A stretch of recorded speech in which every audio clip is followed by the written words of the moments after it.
Okay, good day guys, no. Mayroon tayong service dito na Samsung Wobble, no. So, ang problema nito guys, ayan no, ayaw mag-drain, no. So, maraming tubig pa, no. So, ayaw niya mag-drain. So, ang gagawin natin, tingnan natin dito sa likod. Buksan natin yung likod guys para malaman natin kung bakit ayaw niyang mag-drain, no. Inspeksyonin natin dito yung pinakalikuran nito, no. So, yung nasa likod guys, buksan natin.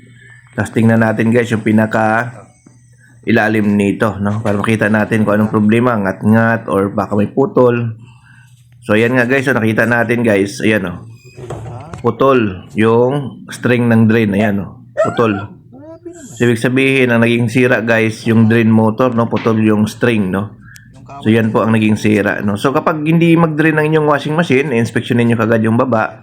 Baka may mga putol na wire, yung mga drain motor, putol yung string, no? So, buksan nyo yung likod kung ayaw mag-drain. Kasi ang ayaw pag-drain kasi ng isang washing, tatlong dahilan.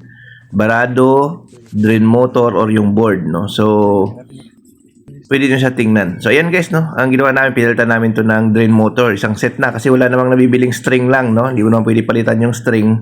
Kaya isang set na ang pinalitan natin, no?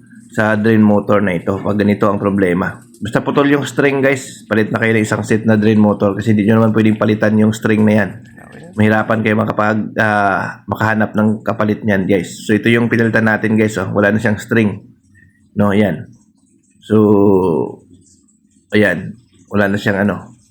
Kaya pinalitan natin ng bago. No? So yun, no? So ganun lang kasimple guys, no? Para mabilis lang natin siya ma-identify kung ano talaga ang problema niya, no? Buksan nyo lang yung likod, tingnan nyo kung bakit hindi siya nag-drain, no? So yan, okay na, nag-drain na siya guys, oh. Tingnan natin, yan, oh, yan, ayos na.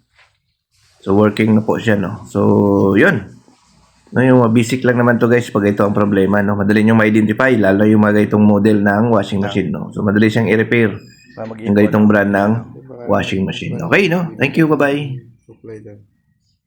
Baka sabay-sabay sila mag-supply dito.